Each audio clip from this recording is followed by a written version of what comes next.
Hello guys, thanks for joining the next episode of my studio tour. Today we'll be looking at vintage ephemera books, some miscellaneous papers, and then in a separate video I'll do vintage fibers, linens, etc.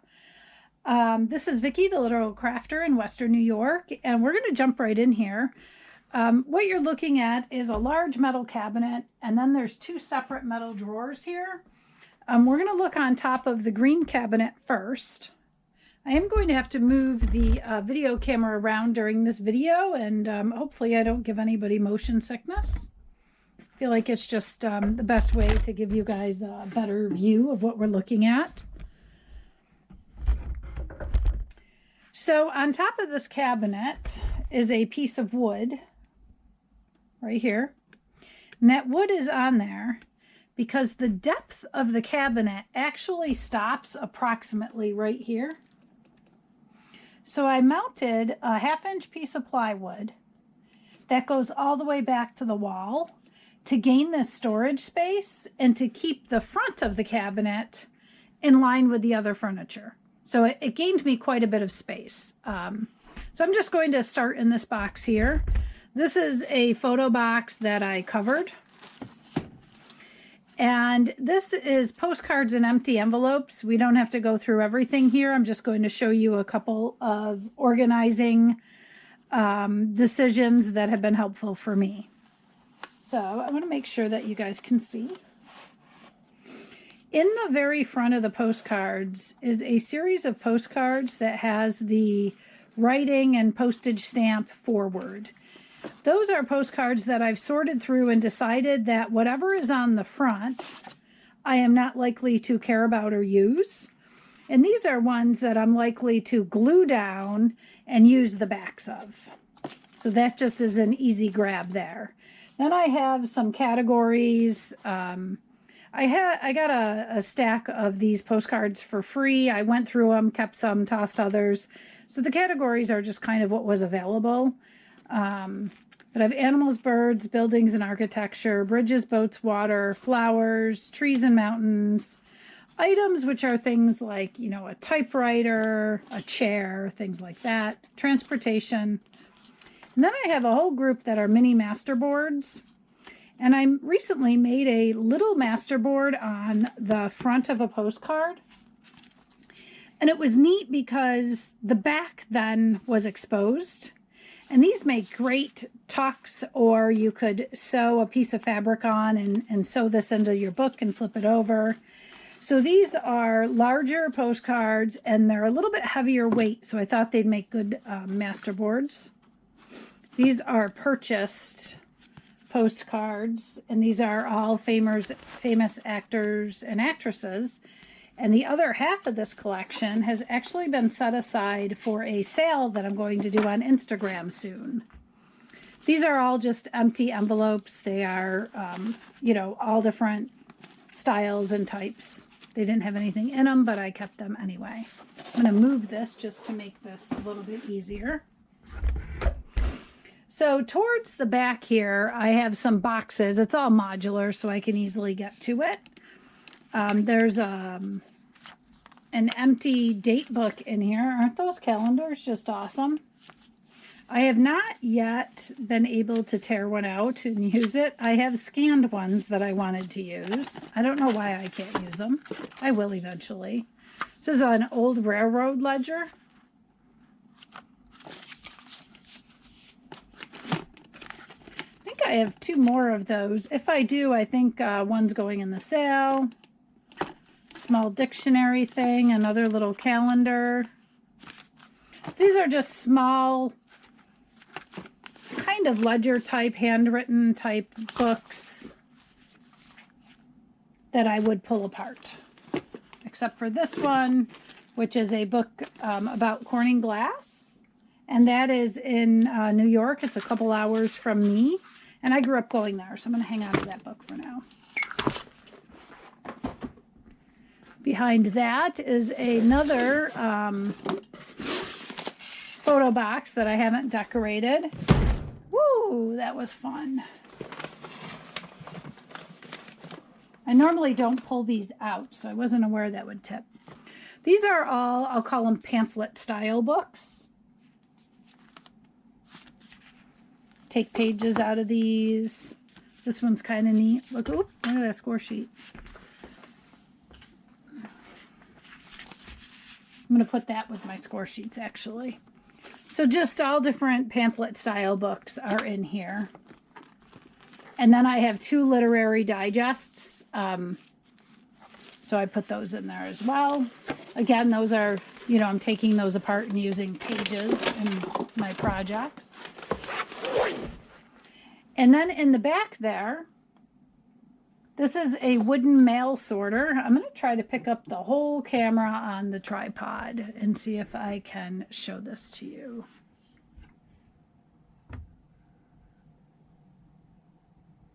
I'm going to move this ephemera book. And I think I can give you a better look. So in here are old letters. So these are actual letters. They are envelopes that are postmarked and they have letters in them. I have a couple of other vintage items in there that they're in there just because they fit, but like really old deeds. There's one from the 1800s. There's stock certificates that are old. Again, and they just fit there. These are all recipe cards that are handwritten. Oh, these ones are typed. And then I have canceled checks and like payment receipts. I'm going to set the camera down so I don't keep moving it on you guys.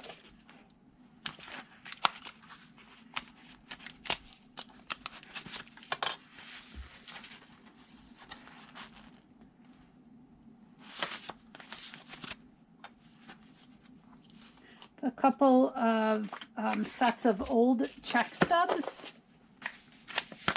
I should probably put some of these in the sale.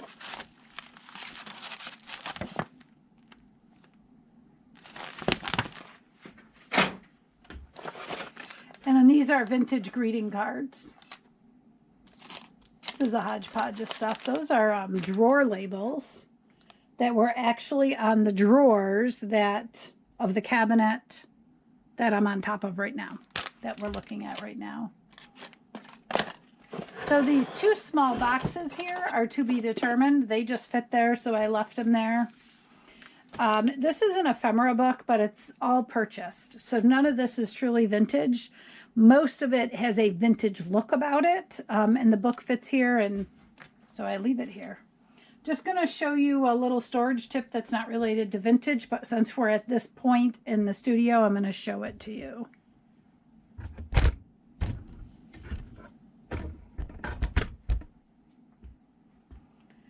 So hopefully you can see that well enough. In between these 2 cabinets, I left some space. And I have hanging on here a flat iron, which is plugged in and attached to a stomper. I'll show you the stomper in a minute. I can turn it on at any time. And I use that if I have to flatten out a small piece of lace or trim or a piece of small fabric and I don't need to get my whole iron out. I also have on here a metal yardstick that I use for, like, sometimes I tear a large piece of paper. And then back behind that is a extension cord, and that's always plugged in as well. So when people are here crafting with me, they might want to have their iPad out or a computer out or whatnot and need to plug in, and that's what that's there for. So it's just easy access. But I share that with you because as you design your space, think about things like that, that anything that you need easy access to, anything that slows you down now that you can possibly set up, is a good idea. And the space in between those cabinets allows me to be able to stand something up in here as well. Like I had a large shipping box flattened out and it just fit right in there perfectly. Okay, so continuing on top of the cabinet. These are here simply because they fit. So this was amongst a whole bunch of papers that I had gotten, and these are quite old. I can tell by the ink that's used in the paper is a little bit aged. They are old Yahtzee score sheets. And even though they're not original score sheets, I love the fact that they look so old and are old. So I have those there to be pulled and used at my whim. And this is an old pattern for clothing. It's in great shape. The pattern's actually in there. And so again, that fits, so it's here. Then I have 2 large ledgers, and these are papers from the ledger. So what I do is take pages out,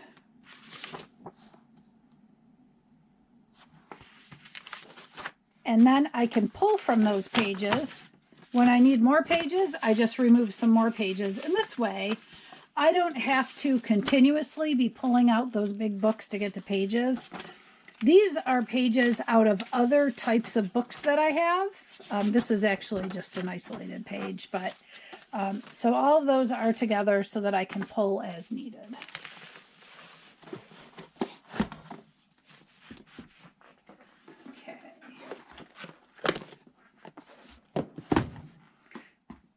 We'll look at the cabinet here because there are a couple things in here to share with you.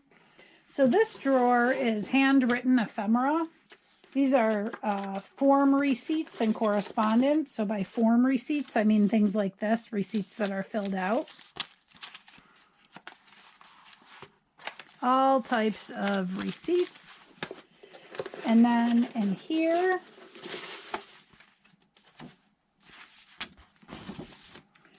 so it looks like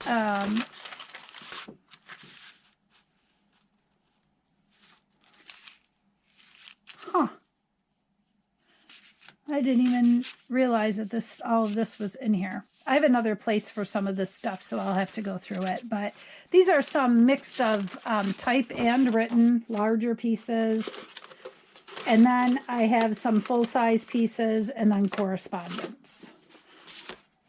So I really don't need everything in folders in here, but because it just fits in the drawer, it's easier for me to get my hand on the folder and lift up.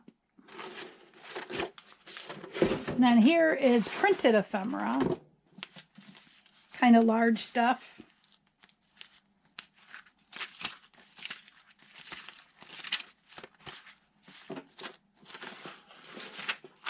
I have some really, really old tax returns in here, and of course I'll blank out names and social security numbers when I use them, but it's interesting to look back and see what they looked like.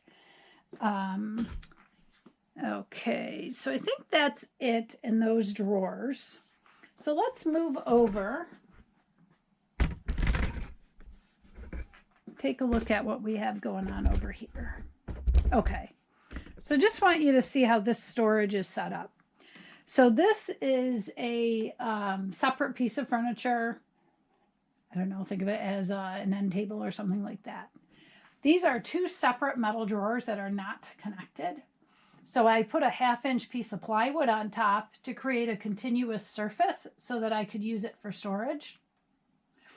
In between is this open cavity. I have a makeshift shelf in here. I did this when my wood shop was 31 degrees. I didn't want to heat it up. So I just threw together a shelf real quick. I have to remake it a little bit better when it warms up. But I have piano rolls in here. I have some old wallpaper, old paper that you line like a lady's drawer with. And then some other papers down here. And so this shelf is just to kind of separate it so when I pull one thing, everything doesn't fall down on each other.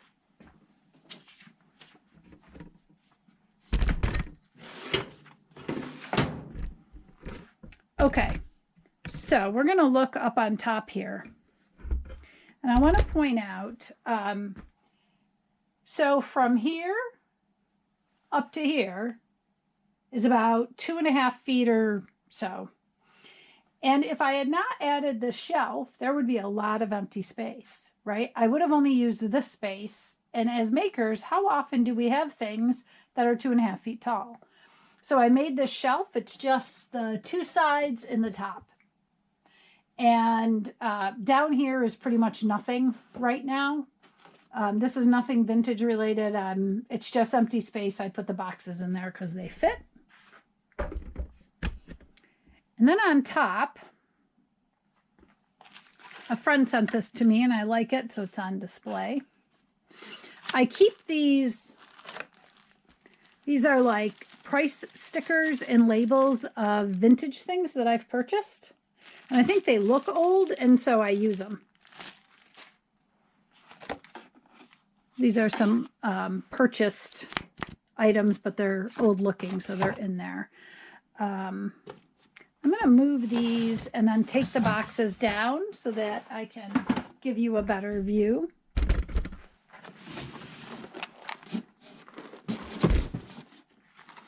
So I have in here, so these are like small packaging elements, like these were on the end of thread spools. See all different types of packaging in there, labels. This is more older packaging, just larger. And some old photos. Some of these are purchased. Most of the ones in here are my family members, and I just, you know, converted to black and white, shrunk them, etc. This is tall packaging. And I've saved some wine bottle labels, and I'm going to use these in projects. So what I did is I used Goo Gone, covered the label with Goo Gone, let it sit for a couple hours, was able to peel the label off completely. Then I used Tombow Repositional Tape Runner, just put a little bit on the back and stuck it on parchment paper.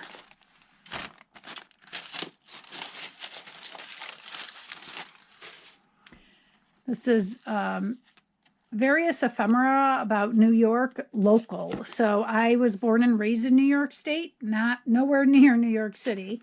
People are often surprised that there's a whole other part of the state. But I keep my New York stuff separate. And then I call this personal brochures. It's not personal to me, but these are brochures that are for like individuals. Like Mary Jean Hoggard was accomplished pianist, and this is one of her recitals. There's all different things in here. The announcement, Syracuse University. And these are old ads, and I do need to go through this. This has gotten just too massive. There's some fun stuff in here. How to play Yahtzee. I think this is German. It's for a German museum, I believe. But I don't know if you guys collect these. These are the inserts that are in magazines that you would pull out and mail back in. And so I have a variety of them. I've stopped gathering them. I have more than enough now. These are fun. These are large postcards.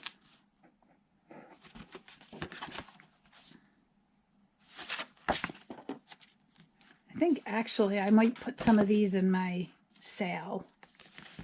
So I mentioned in a previous video that I had an announcement to share soon. And so this is one of my announcements is I'm going to try to do a few Instagram sales. I'm going to theme them. Hopefully that will be helpful to people.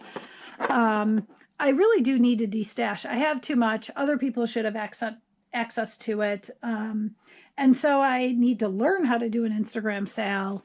But I think I'm going to do one in the next few weeks. Just some targets.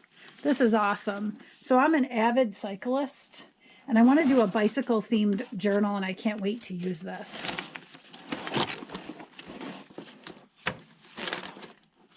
Then I have newspaper or magazine ads, and And normally I wouldn't do this. I would just leave them intact and go through and cut things out when I need them.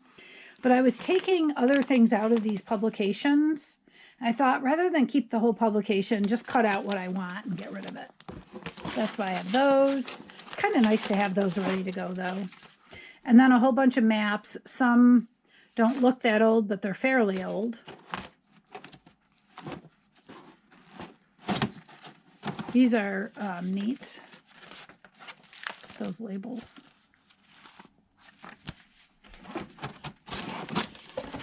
So this box is really, I'll say, a hodgepodge, but things fit. It's easy for me to rifle through and see what's in here. I kind of know the categories that are in here, so, you know, like when I want a brochure or something, I know to come to this box and I'll find what I want. And I think that's part of the key to organizing. It's organizing in a way that makes sense to your brain so that when you go back to look for something, you know where to go. Oh, gotta put my New York local back in.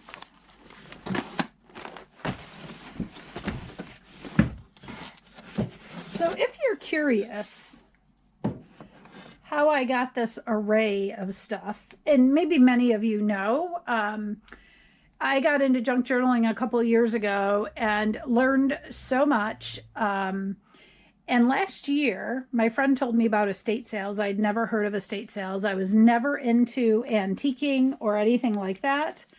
And I did find some stuff at some estate sales, and then I learned about antique shows. And fortunate for me, there's a very large antique show a couple hours away. 6,000 dealers, I think it was. Oh, maybe that one was 2,000 dealers. I don't remember, but I went and it was fantastic, and I got some really good deals. So it was just a year ago that I started to kind of hunt and thrift for this stuff. I only thrift it. I will not pay much money for it. If I can't get it thrifting, I don't get it. I have some war ration books with the stamps in them. I have a bunch of these already pulled for my Instagram sale. These are fun. I don't know how many of you remember these.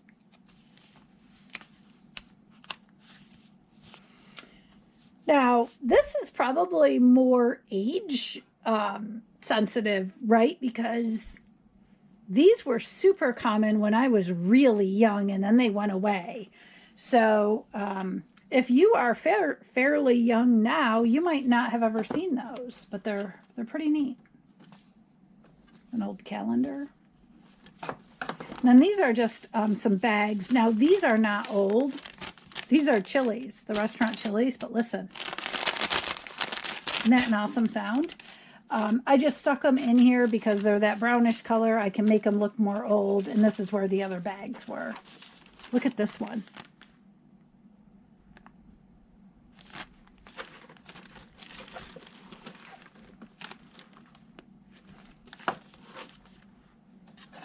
And this is kind of fun. It's from an old Singer sewing machine, the ones that had the iron, I don't know what they call it, the thing on the bottom that you would step on and it would move. And here's just an idea for you. If you are handy at all, look for the broken stuff. So I actually got this drawer, and it was in 3 pieces in a box, and it was at an estate sale, and I asked if they were selling the stuff in the box, and they said yes. So I rummaged through and found these 3 pieces that went together, and I loved the front of the drawer, but it didn't have a back, I think, and it didn't have a bottom. So, like, something like this is really easy to work with. I cut the piece of wood. I had the tools to make the little notch so that it would slide in, and then I made one for the bottom. This drawer cost me $1. So if you're handy, you can do a lot by thrifting pieces like that. Okay, the other piece that's over here, these are my game score sheets. I'll stick my canasta score sheets in here. So I have all different kinds in here. I have gin rummy, lots of Yahtzee, Uno.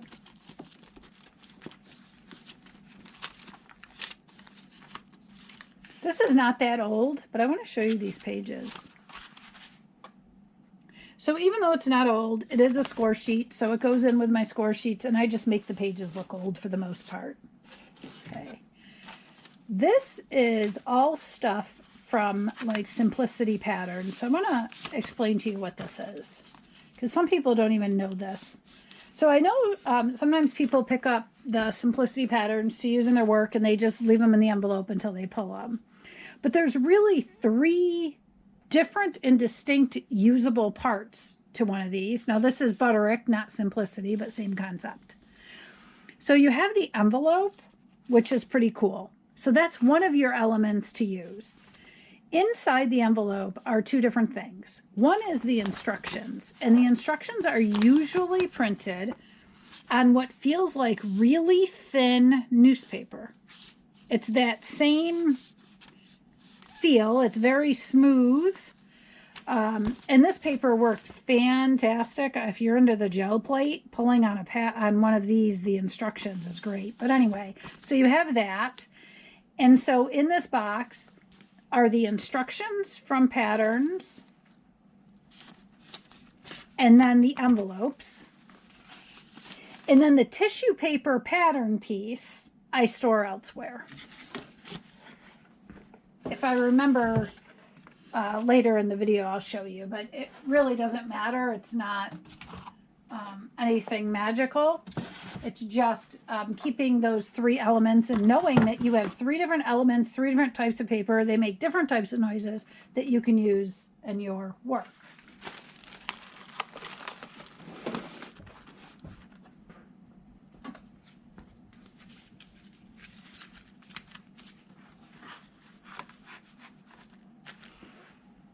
Okay, before I step away, I just want to see what else is over here. So I do just want to show you down here a little bit.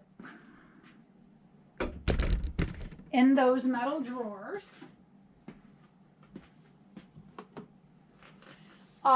this is see if we can get you a good look in there.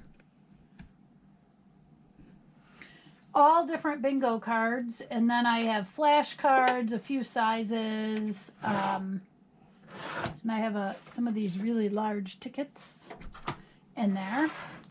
And then in here, receipt tapes, and then different older cards to use for altered cards. And this is all different types of cards for altar cards as well. Most of those are older, some are not. I found this earlier.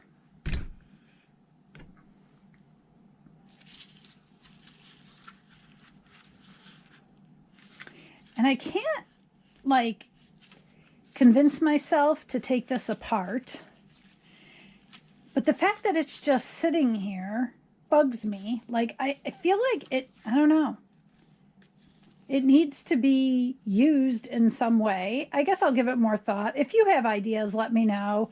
One idea I had was to take the front and back cover apart, actually maybe put a vintage fabric on here, maybe some lace or something on there to make a spine, leave the pages intact, you know, maybe add some journaling space or something. I don't know. If you have any ideas, I'd love to hear it in the comments. Oh, I do have to show you this. This is new.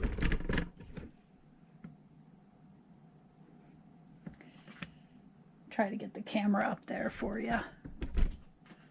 So these books, there's 2 sets of these books. You've got to see this font. Isn't that fantastic? So there's 2 books in each set, and then, you know, it's got the box with it. So this set has the paper wrap on it, and this set I took the paper off. Of course, I saved it. But look at those spines. I can't wait to do something with at least one of these sets. I don't know. I feel inspired, but I'm not inspired for anything specifically. I don't even know who that person is. Hopefully that's not like some horrible person from history. But I just wanted to share that. I was super fortunate. A guy gave away a lot of books and magazines. And because I bought something from him previously, he messaged me and said, hey, do you want to come get your pick? Those were in there. I gotta tell you, I've never really been lucky in my life. My whole life, people scored like really good deals on cars, and you know, people just like would win on little winnings on lottery tickets and stuff, and I just was never lucky. But let me tell you, since I got into junk journaling, I have discovered I have a knack for thrifting. Okay, enough about my knack for thrifting. Let's take a look at old books. So in front of you here is part of my vintage book collection. And what I've done is on the spines, I have taken a sample of the page, taped it on, and this way I can see what does the font look like, what color is the paper, how large is the font, etc. And when I want book pages for a project, I don't have to pull out every book, open it, and look at it. I can just look at the spine and pull. Now this, I don't have anything on the spine. If you're familiar with these books, you understand why. Okay, another thing that's right next to these books is old packaging. So this is kind of flat, but it's a little bulky. Actually, they're warped, so I don't have them stuck with the other packaging I showed you. But these are boxes. I mean, look at some of these boxes. This is one of those things where I do have some ideas of things I want to do. Look at this fun box. I just haven't dove into it yet. You know, I have several creative challenges. Besides the fact that I can't collage to save my life, and as a junk journaler, that's a really bad skill to be lacking. Like, that's so key, but I'm just not good at it. Anyway, one of my challenges is I get inspired, and guys, I have a lot of time to be creative, so it's not a lack of time. I hesitate when I'm getting into a project that I know is going to be quite time consuming. It's like I fear that I'm going to be wrapped up in it and not doing other things. And I'm getting better at bouncing between projects, but one idea I have for these boxes, I'm going to have to get a whole bunch of stuff out. And I don't want to keep putting it away and getting it out. I want to do the project and be done. But I'm not starting because I know it's going to take me forever. I don't know. Does anybody else have that challenge? Okay, this is just a metal thing that I got thrifting. These are all pieces, larger pieces of book binding. So I take books apart, and I'm sure many of you do. And there is this luscious texture-y stuff, right? So those are the bigger pieces. And then this, okay. So I'm not going to show this to you because I'm going to do a video about what's in here and how I did it. There's going to be two parts, the part that didn't go well and the part that went well, so that you can learn from my lessons and not repeat them. This has to do with what's in here. So that is a teaser, and hopefully I'll get that video out within the next week. I haven't shot it yet, but I will. Okay. Oops. Back to that armoire. In this bottom drawer here,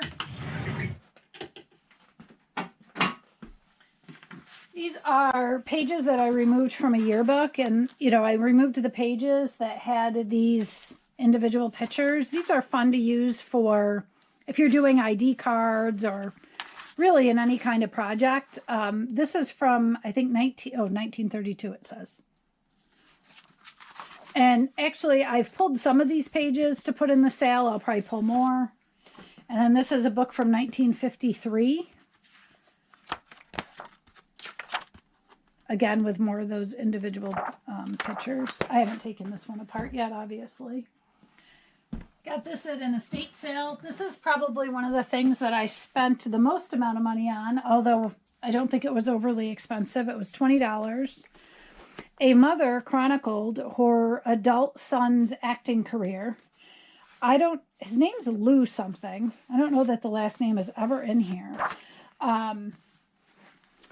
But anyway, it's the story of his acting career and his travels with that career. And he must have been somebody at some point. There's, I have to find it. There's a photo of Audrey Hepburn in here, an actual photo. So anyway, I honestly think what I need to do is take this apart. Should I put some of those photos? Not the Audrey Hepburn one, of course, but those photos in the sale? Let me know. I'd love your input.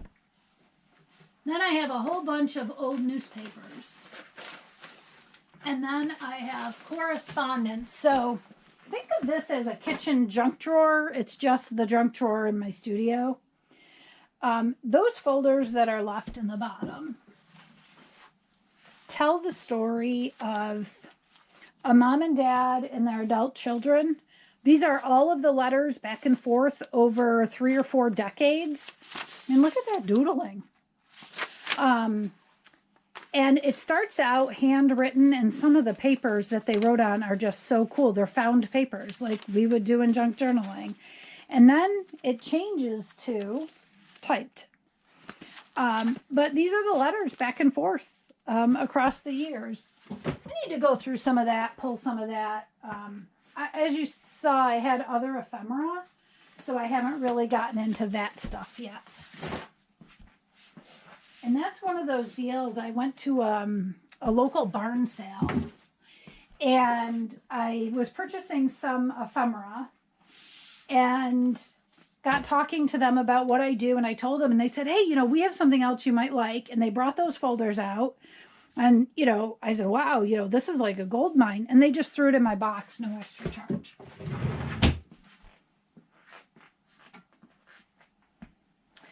Okay, so where are we now? We have talked about ephemera, piano rolls, books, old packaging, book binding pieces, newspapers. Okay, we got a couple other things to look at. So I'm going to try to point from here. Up there is a stack of Life magazines, and then you can barely see towards the top, there's a stack of magazines turned the other way. Those are different magazines. So like I have 2 ladies' home journals from I don't know when, very, very long time ago, that are in mint condition. I have a very old Good Housekeeping magazine. Those are different than Life magazines, similar in nature, and I just have them turned because they're not Life magazines. The World Atlas that is up there is because that is a giant book and it doesn't fit anywhere. Okay. So we're going to take a look at just a couple more things and then we'll be done.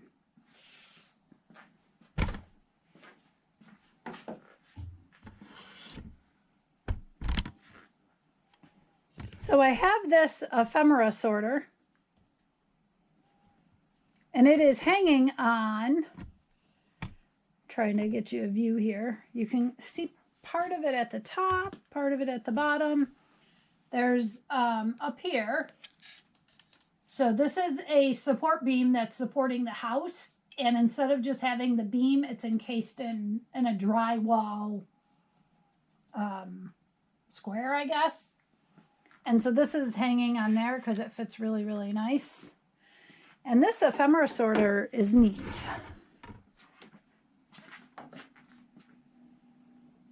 It's one of those Kraft cheese boxes. I bought it like it is with the dividers in it.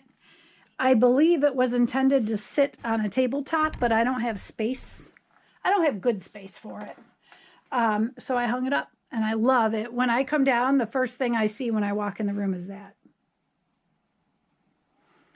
Okay, and then we'll look at a few more books in my atlas and dictionaries, and then we'll be done. Okay. Had to move the garbage can. I had to move the little heater. Sorry for the poor view there. Had to move some things.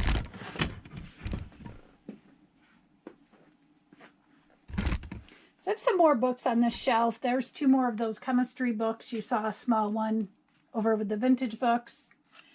Leonardo da Vinci, there's a lot of great illustrations. Here's something that I do that I don't know if it would help you guys or not. So when most of these are things that I've pulled out to use and either haven't used or used part of. So once I pull them, I just put them back in here in this folder. This folder is always up here, and it's where I go first when I want a map or book pages or whatever. I do not put normally vintage pages in there. And these are just a few magazine pages, some other, I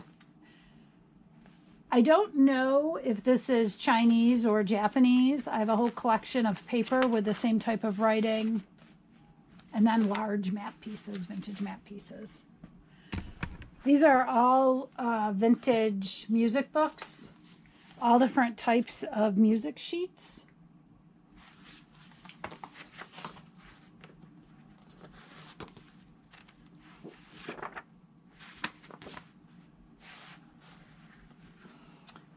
These are not vintage here. And then on the bottom, this half over here is all vintage. I think from here over, those are all catalogs. This is a neat book.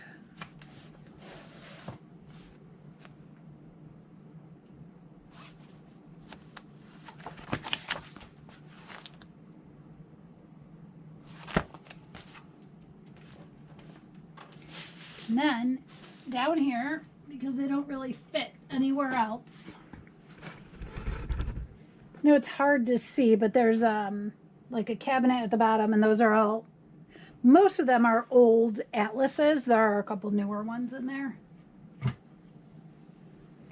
And then I'll just walk over to the other side of my studio. I'm going to take the camera off the tripod to show you the dictionaries. So I don't know why I fell in love with dictionaries. They were one of the first things I started collecting in terms of vintage books. At this point, I won't buy any more unless they're like this, really large. This is tall. I think it's like 14 inches tall, maybe. I have a couple older ones down here and then a couple newer ones. And I've given thought to just getting rid of the new ones. I have way too many dictionaries and they take up a lot of room. Okay, so that is the vintage, I'll call them papers. It's paper-based stuff. And I'll do a separate video for fibers, laces, trims, fabrics, etc. I'm just going to give you a quick look up there just because I think it's fun. It's on the top of this hutch here. Just some older items that I have sitting out. Okay, guys, I really appreciate you watching. I hope you got some good tips, maybe some ideas of things that you want to start collecting. Maybe you got justification for the volume of stuff that you have. I will be sharing information about my Instagram sale on Instagram. What I'll do is I'll probably post a few days in advance that a sale is coming, what the theme of the sale is, the date and time. I can't do a live. I'm having problems with Instagram. So I'm going to have to just do posts. It'll be my first time. If you are on the sale, please be patient with me, but hopefully it'll go well. Here's just a sneak peek. I have some old books. I have old children's books, some Life magazines, Good Housekeeping magazines. I've started to pull some ephemera.